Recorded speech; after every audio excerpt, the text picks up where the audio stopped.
तन्नः।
ओ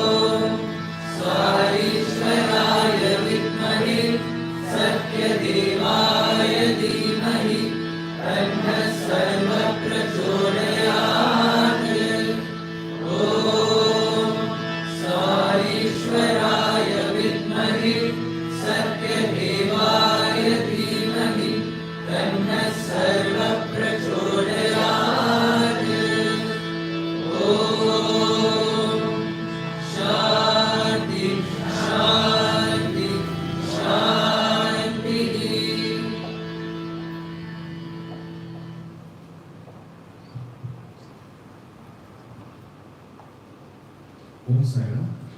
Following are the announcements for today. With the new year, we would like to remind everyone on Center weekly activities and timings. Every Sunday from 6:15 p.m. to 7 p.m. will be Namavali chanting and Gayatri chanting. From 7:15 p.m. to 7:30 p.m. will be Vedic chanting. And from 7:30 p.m. to 8:30 p.m. will be Bhajans, Mangala Arati and dinner. Now, we have a very special session from idol to ideal worship by Professor Dr. Vigneshwaran Krishna. He is a dynamic, captivating and insightful speaker. His aim is to emphasize that all roads lead to the same destination and that all rivers lead to the same ocean. Through his many accomplishments and vast life experiences, Professor Dr. Vigneshwaran possesses a wealth of knowledge on Hinduism, making each talk a memorable and valuable experience for the audience. Over the past 25 years, he has traveled to Sai centers in many countries, giving speeches, conducting study circles, and most importantly, spreading the divine mission and message of our beloved song. Let's give him a round of applause and welcome Professor Dr.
To the armed forces, and to the Sattvic forces of Sadguru Brahman, and to all the Jeevic Brahmans who are gathered here, my humble pranams.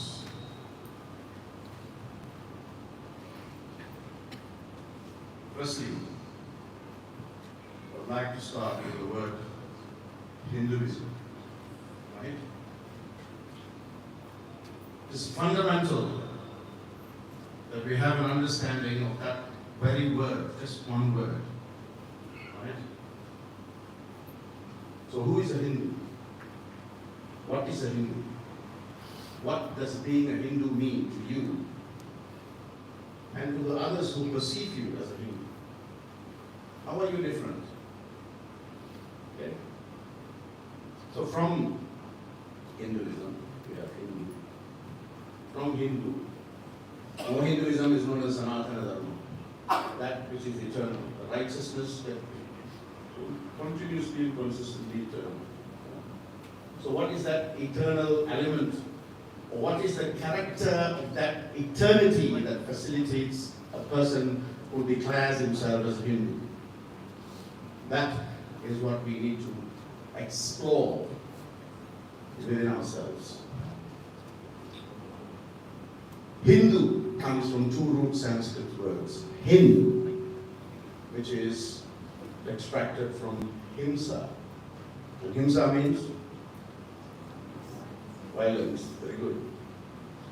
And dur, which is dhur. And dhur means far. So basically, a transliteration of the word Hindu means a person who distances himself from. So violence in what sense? Physical sense? Violence from violent thoughts, firstly. Violence from violent words, secondly. And violence from violent actions, thirdly. So if you're a sattvic person by nature, but you capitalize on thinking negatively about others, you are violent. In a non-physical sense. Which from a karmic perspective is the same as you taking a knife and stabbing someone. Because the thought is far more powerful than the deed. So how do we become someone who can distance themselves from violent thoughts, violent words, and violent actions?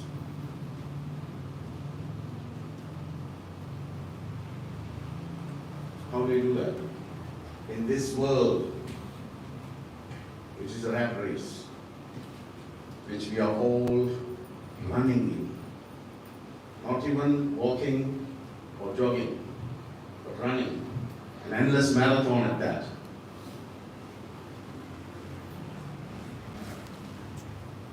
So this type of satsangs is good. Because it capitalizes your energy on a central form or theme or focus. That focus, if utilized properly, can facilitate a transformation from violent thoughts to non-violent thoughts, from violent words to non-violent words, from violent actions to non-violent actions. Swami has given a simple formula, isn't it? What's the formula of the 5 human values? What are the 5 human values? Satya, Dharma, Shanti, Prema, and Ahimsa. Okay.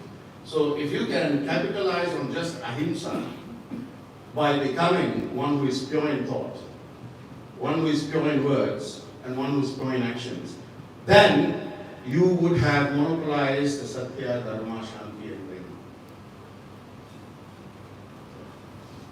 If you only spoke Satya, truth, there may be times when your mind is wavering at different lengths of truthfulness. That's why the Vedas say Satyam Vada Dharmam Chara. We speak the truth, and Dharmam Chara means do Dharma. But before you can do Dharma to others, you must do Dharma to your own self. If you have got no peace of mind, you can never give peace of mind to anyone else. If you do not speak the truth, then you can never speak the truth to anyone else. If you are not a person who by nature and by character is of a peaceful demeanor, then you cannot give that to someone else. You cannot give what you don't possess. So first, before you give, develop that within yourself so you have begotten that which you want to give away. I want to give this brother a pen, but I don't have.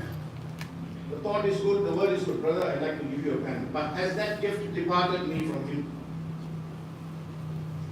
Has Has that gift departed from me to him? No. So as far as he is concerned, he is disappointed. Brother said he's going to give me a pen. One thread also he didn't give. Leave alone a pen. So you must always have what you want to do. So how many of you here during the Bhajans were here? Number one. How many of you were here but not here? Number two. Number three. Oh, there are many variations. Be patient. Number three. How many of you were here but transported to a different destination where you were lifted according to the vibrations of the Bhajans that we are singing? Bhajana. Bhajana, Janana, Mana, Marana, Karana. You, Bhaja means to serve. What are you serving? You're not serving the brother or sister sitting beside you. Bhajana, Manana, Karana. You are serving the mind of the people who are gathered here to the third level of Karana. Karana means that which can take you from one plane of existence to another plane of existence. That is the experience that you should have. Because the moment you gather together in a satsang like this, with a central theme of focus, that theme of focus should be the only thing on your mind.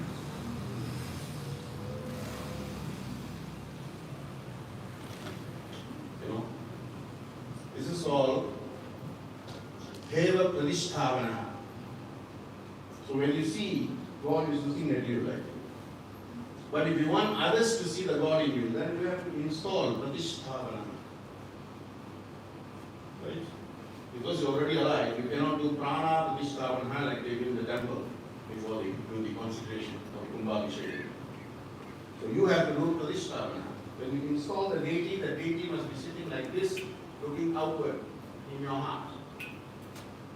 Not inward, into you. Outward, looking out of you. That same deity from outward, if you bring it to your third eye, must look inward. Inward here, outward there. So as Swami says, love starts from your... Take your time. That's a difficult one, I understand. Love starts from your heart. When you love all you are serving, or you don't have to do actual service, when you love everybody, unequivocally, without discrimination, you're serving to love. And people will be able to see, brother's heart is full of love.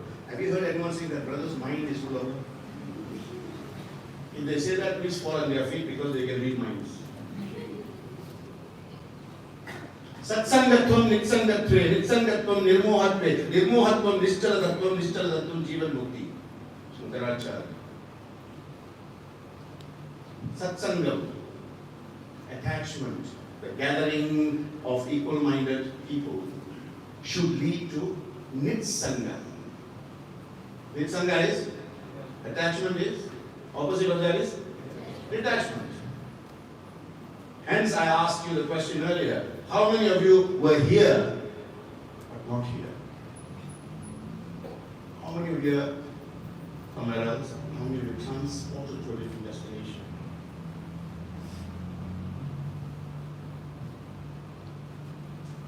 Navanita Chora Nandalala. When I heard the song, I was in Mathura. Trying to see if I saw any of you there. Sorry. For every bhajan, transport yourself. Transport yourself. Shiva song. What was that? Hari Om Namah Shivaya. Om Hari No. Confusion with God forms happens every day. Don't worry about it. That's why my title was Idol. This is idol. You see, this is like an idol. We get so caught up that we become idol again. in that continuous and consistent and constant formation of that same way of worship. So much so that we lose any sense of ideal worship. And you can start at idol worship, but move from idol to being ideal. That is your true journey. Right? So when the Harigam Namo Shiva was going on, I went back to Kashi. I just came back yesterday. Right? I was transported back to Kashi Vishwanath. The Ganges. It's fantastic. If you can transport, but obviously you must have been to the place. Otherwise you may end up somewhere else. Wrong postcode. The Google Maps doesn't work spiritually. Earth level it works. Just close your eyes here. Actually there, walking the grounds, seeing people, seeing things, in the temple, entering, knowing what's on my left, what's on my right. Such is the power of your mind. How are you using it? You know, human beings are in a total state of despondency, because they have such a powerful tool given to them. So we use it. I mean, the first bhajan he sang itself, giving you the message. Manasa bhajane guru charanam. See, the word charanam is different from the word sharanam. You understand? Again, there is some misconception there. Right? So what is manasa bhajane guru charanam? You told me bhajan means to serve, right? Manasa is manas, your mind. So where do I serve my mind? Guru, charana. Guru charana. Guru, gunatita, rupavajjita. One who is beyond guna, attributes, and one who is beyond roop, beyond forms. That is the true Guru. So surrender your mind at the feet of someone who is beyond form and attributes. Okay, so what happens by surrender? And the second line comes in. Dustara bhavasagara taranam. 2 lines, entire message of life is given. Dustara bhavasagara taranam. If you do what? Do surrender your mind at my lotus feet. Then I, bhavasagara taranam, will take you across this ocean of samsara. I will be the raft. I will take you. So to surrender. Purna sharanagati, to surrender. So how many of you do Purna sharanagati to God and leave everything at that lotus feet? Many people go to the temple and they will pray. You know, they will pray not for the well-being of everybody else or samasta loka supino bhavantu as you verily recite in your weekly meetings, but they will pray for themselves. Give me wealth, give me health, give my daughter a good groom, give my son a good bride. Too late to ask about my wife, so leave that one alone. Give me a nice big house. Give me. Take away my disease. Take away my debts. And then you will put all that prayer at whichever deity of the temple he goes to, you will leave it there. And the next fellow will come along. He will touch the same deity and take all the problems from him. If you want to improve spiritually, stop touching anything in the temple. Physically.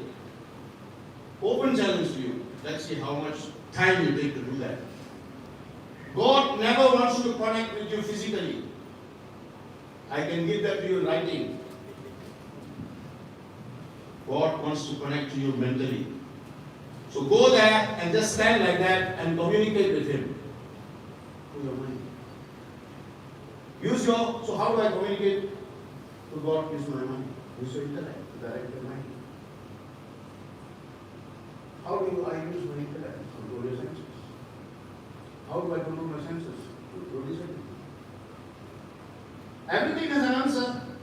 If you haven't taken the message in the right sense of the word and you haven't exercised the sadhana that is required, you won't bring all this. I want good health outside smoking. Or vaping now, as it were. Look, if you want to smoke, smoke. Forget this vaping nonsense, all okay? Because you won't get the same experience, I'm telling you. If you want to be a vegetarian, be a vegetarian. Why you must find a vegetarian that has vegetarian chicken, vegetarian mutton, vegetarian fish? Because your mind is still connected to that. No, laugh at it. You see, you relate to it. You relate to it. Absolutely you relate to it.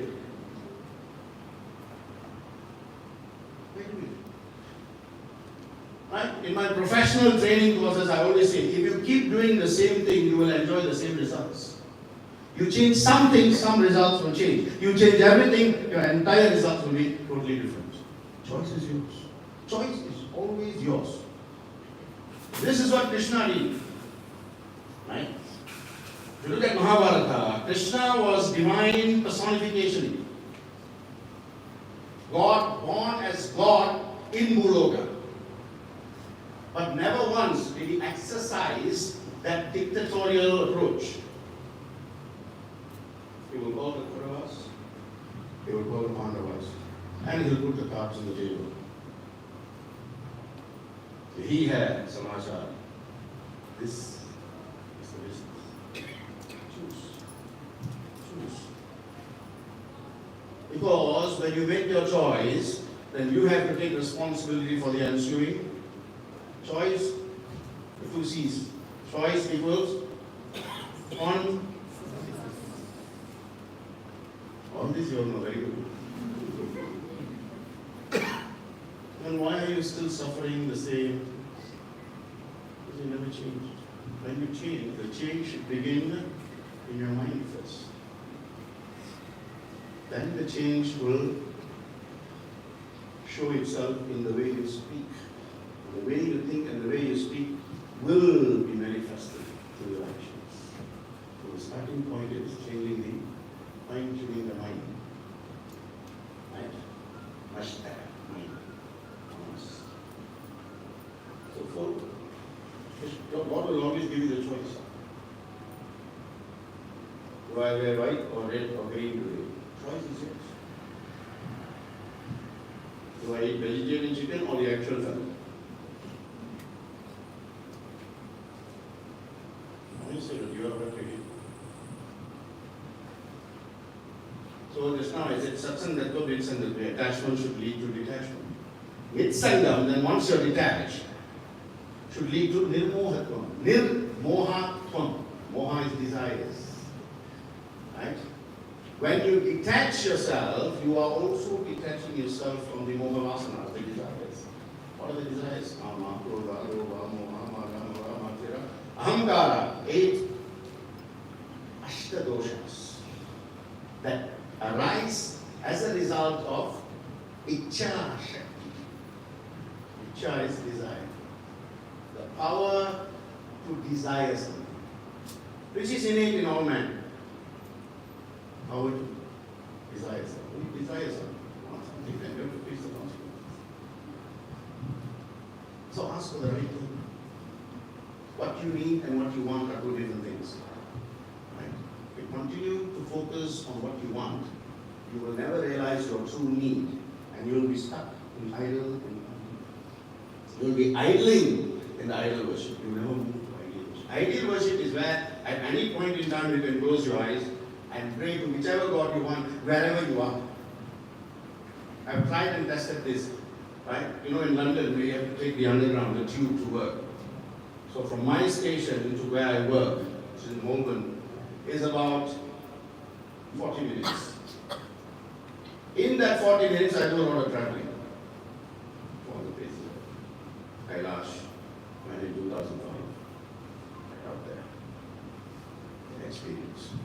When your mind is open, this morning I was telling somebody, you see, you work at a conscious level only physically. You can never transgress to the subconscious level at a physical being. That you have to use your mind. Physical equals consciousness. Mental equals subconsciousness. Beyond that equals superconsciousness. So physically you have to do certain things to prepare yourself to inject and project yourself into the mind. Then the mind you can open the channel to superconsciousness. You go ahead. 100%. Right?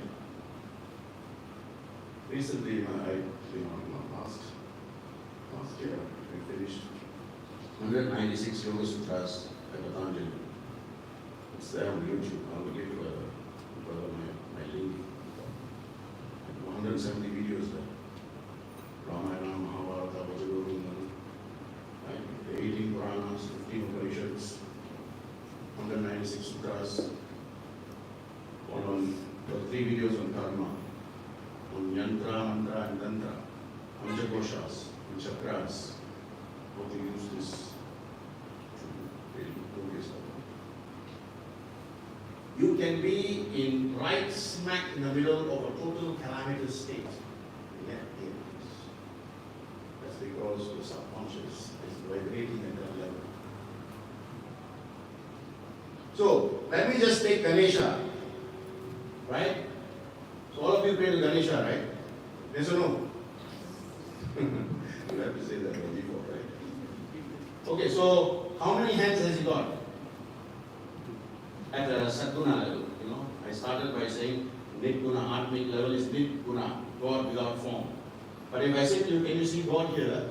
You will think I belong in an institution. So I have to create a form, half elephant, half man, give it some attributes, give it some forms, give it some implements, and tell you, this is Ganesha, Vinayaka, Vigneshwara, Lambodara, Then you relate. So how many hands? Technically.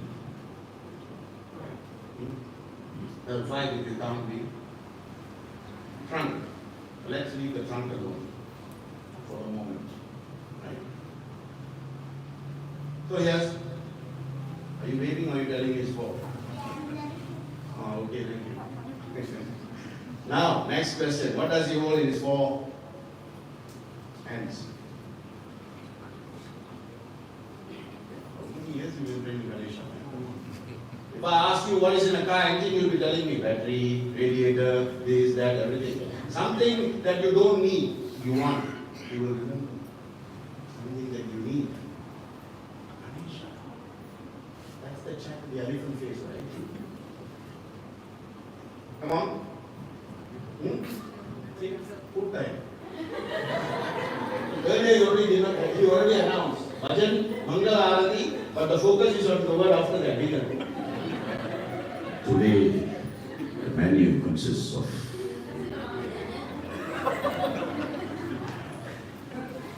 in Sanskrit, nasi means what? Destruction. Nasi lemak, definite destruction. Because lemak means what? Fat, right? So you're eating fatty rice and you want to be thin. Come on, be realistic.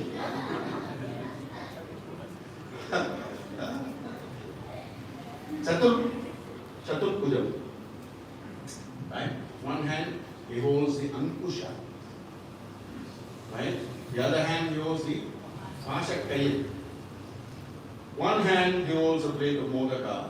The other hand is Abhaya Hasta. Swami's famous wife here.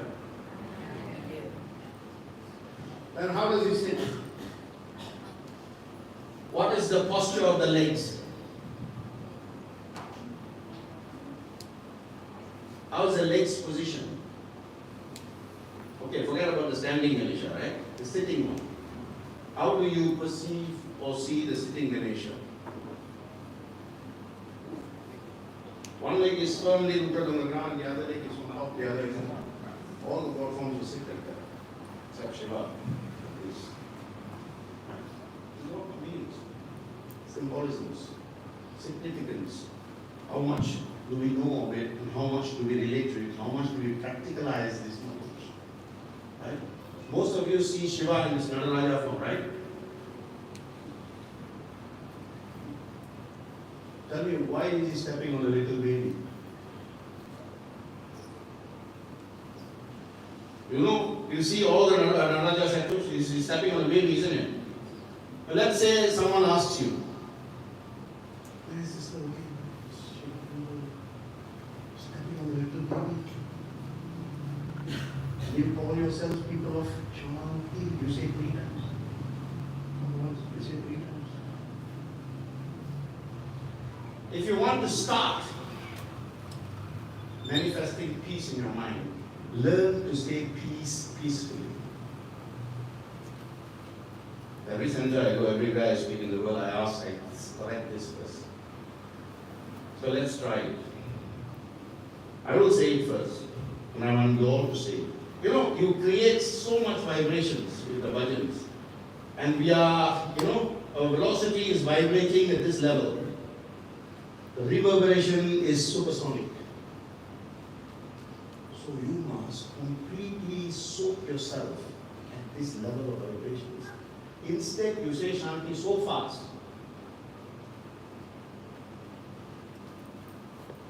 So this is how you should say Shanti. The third Shanti is almost silent. Okay? Om Shanti. Shanti. Shanti.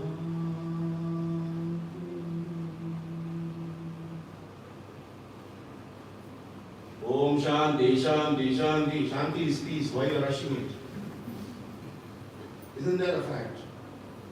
Shanti is peace, right? So why are you rushing it? Oh, if you got a good justification, then I'll change the way I say Shanti to yours. Let us all now try it in the same way I have just said it. Om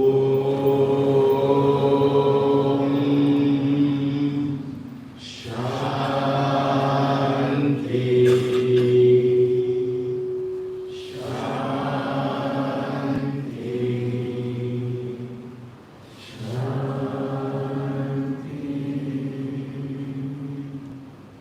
Now tell me, you didn't feel the difference. And then you say, close your eyes. Float. Maybe difficult at the beginning. The more you do it, practice makes almost perfect. Practice makes almost perfect. So use its satsanga properly. Make sure you go to the second one and nirmohatvam.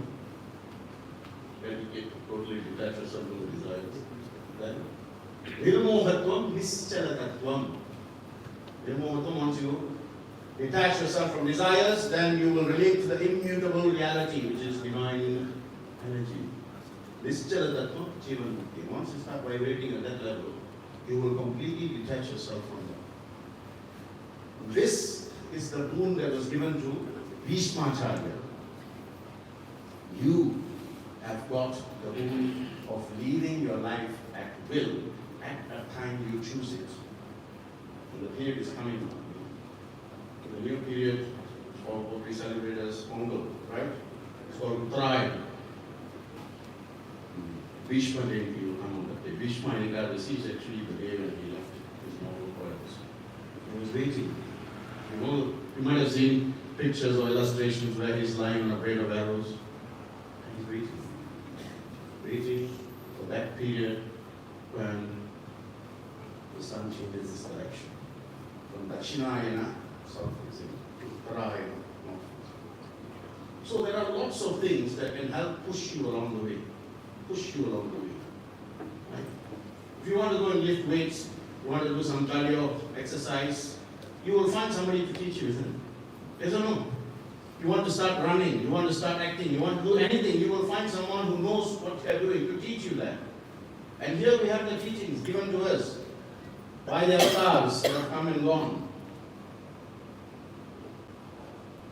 reason why we cannot attach ourselves is that very attachment. Because at every stage of life, we have attachment, right? So please tell me when I have 10 minutes, yeah? Because if I get the mic, I lose concept of time. So, Balastav, Krida Saktaha. When you're a child, you're attached to what toys at home? Toys? Barbie, right? When you are young, your child, 10 minutes. 5 minutes. I haven't even started yet. This is just warm up. You know, on a cold winter's day, you warm the car, you start the car for 10 minutes and then you drive, right? This is 10 minutes. Anyway, let's give you a taste there. Hopefully we can explore this one. Balastavat Krida Saktaha. You have to look at toys. You're attached to toys. Taruna Astavat Taruni Saktaha. When you grow up to be a teenager, you're attached to the opposite sex. Then Vriddha Astavat Chinta Saktaha. When you go older, you become a grahastha, you are attached to worries. Will this happen? Will that happen? Will that happen? All kind of worries. Chinta. And finally, Shankara says, Parame Brahmane Kopina Saktaha. Says that one person who can give you total liberation, no one is attached, no one is attached.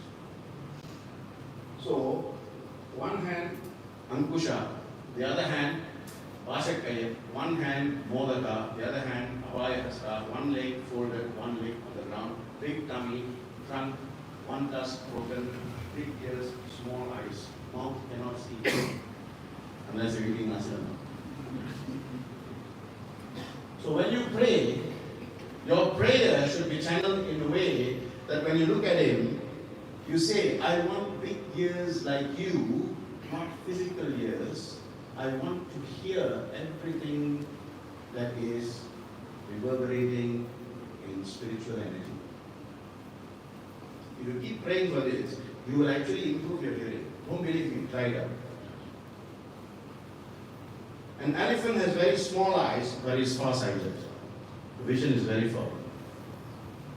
But if the elephant should waylay, go in a different direction, then the guy, the Mahudi who's riding the elephant will use the Ankusha to prod it. And the way he prods it is directing the elephant to turn left slightly, bear right, turn left, turn right. So your prayer should be, if ever in this life I am going in a different path, use your Ankusha to guide me on the right. On the right? And if I get into the wrong company, use your what? Ashik Kayil, rope of love. Right? Love conquers it. Use your Ashik Kayil to bring me back. What about Modagam?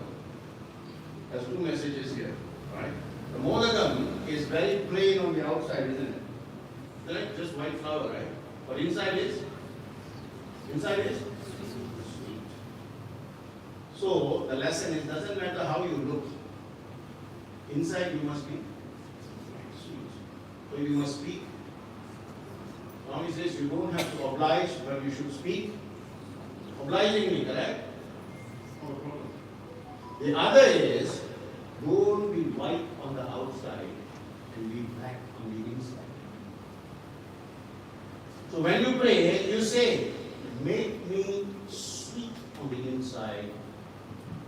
Feel good looks, I don't mind. Ask.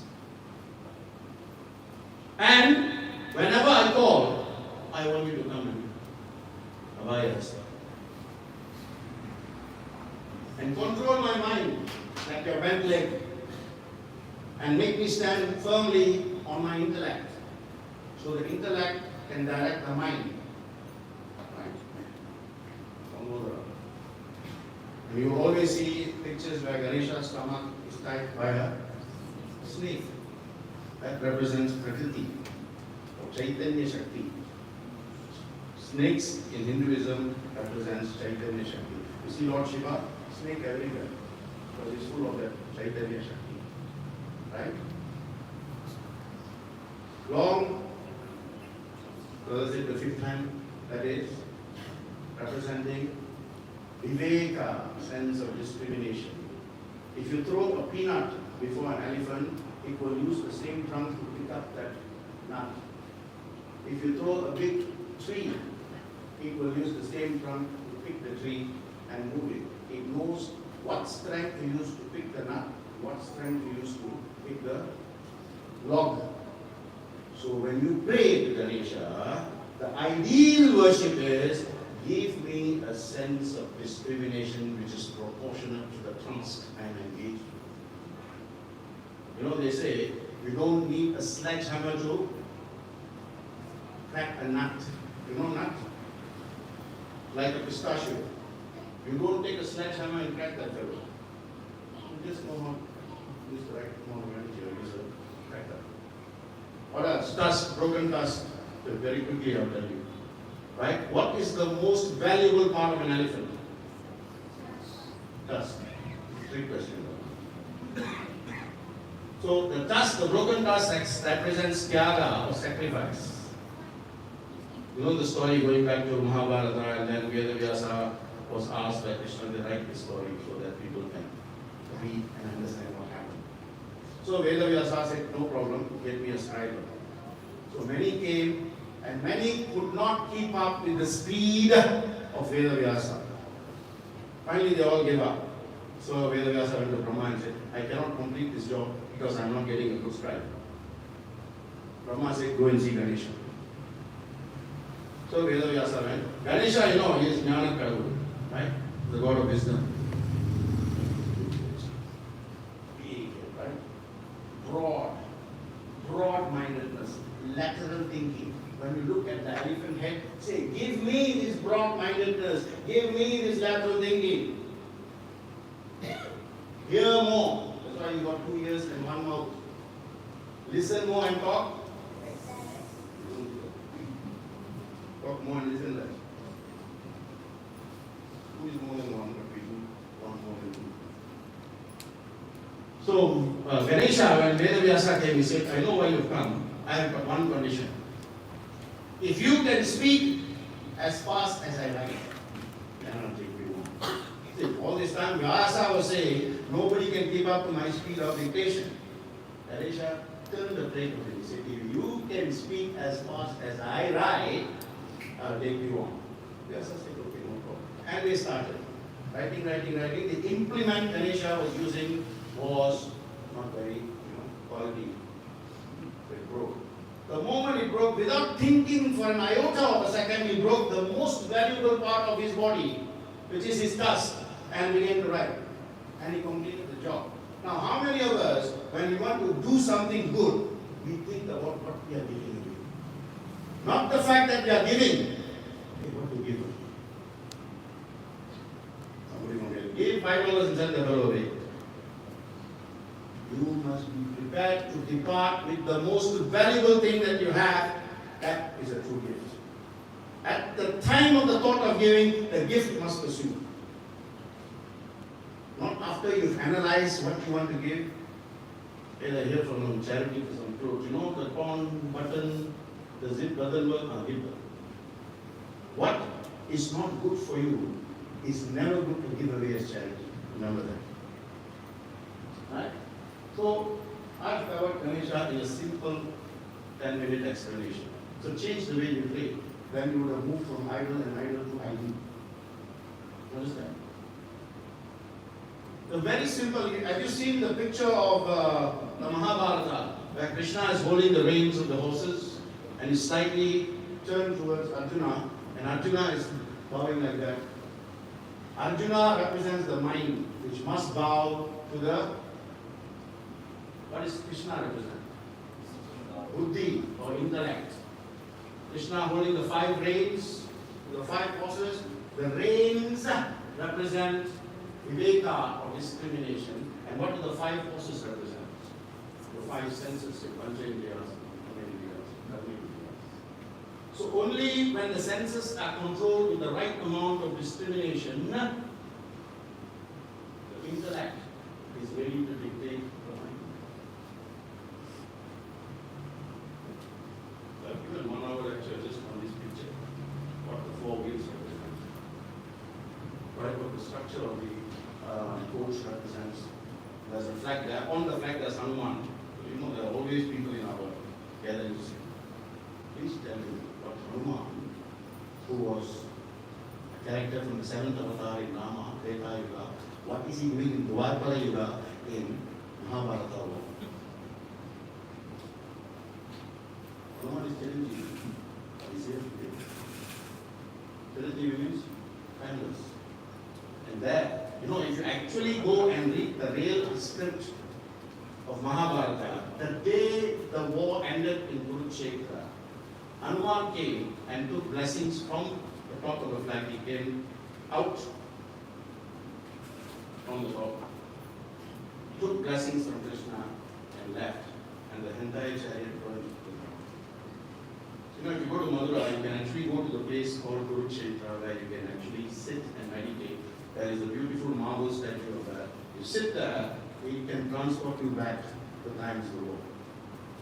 That is the power of your mind. So please use your mind mindlessly. Don't be mindful that you're using your mind. Be mindful. Let the mind travel. Okay? So I think if I speak anymore, they'll send some people to carry me out. So let me just say thank you to whoever who invited me at such short notice. Tomorrow I fly back to London, so at least I got a chance to do some, Vidyadana. The 3 dhanams you must do in your life. One is Annadana, which is giving food. Second is Vastradana, which is giving to the needy. You give a shirt to a shirtless man, not to a man who is not wearing a branded shirt. There's a difference. Right? The third one is Vidyadana. So either you give knowledge, or you can't give knowledge, give implements like books, writing materials, school bag, those kind of things.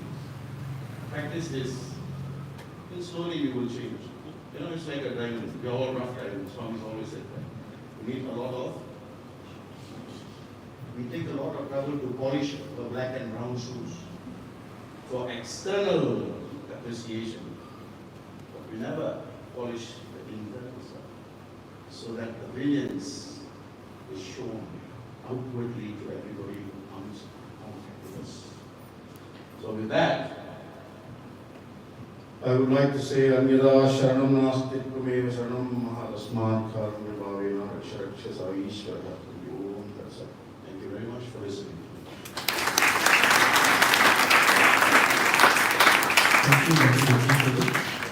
And now we shall offer Mangalarati.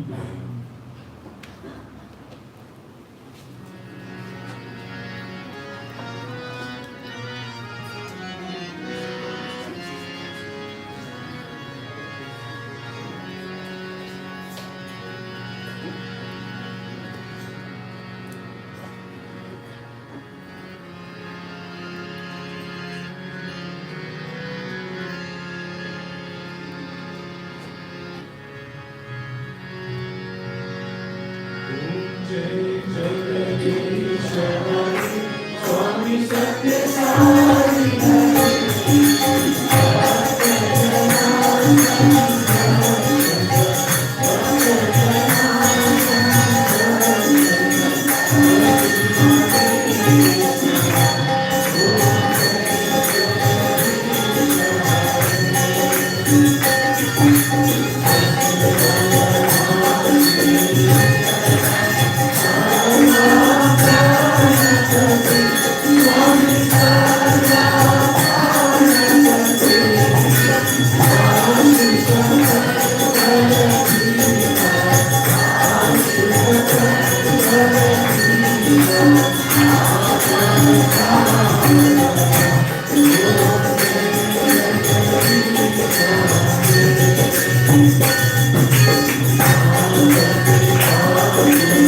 जय बोलो भगवान श्री सत्य साई बाबा जी की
सत्यदेवाय धीमहि तन्नः सर्वप्रचोदयात्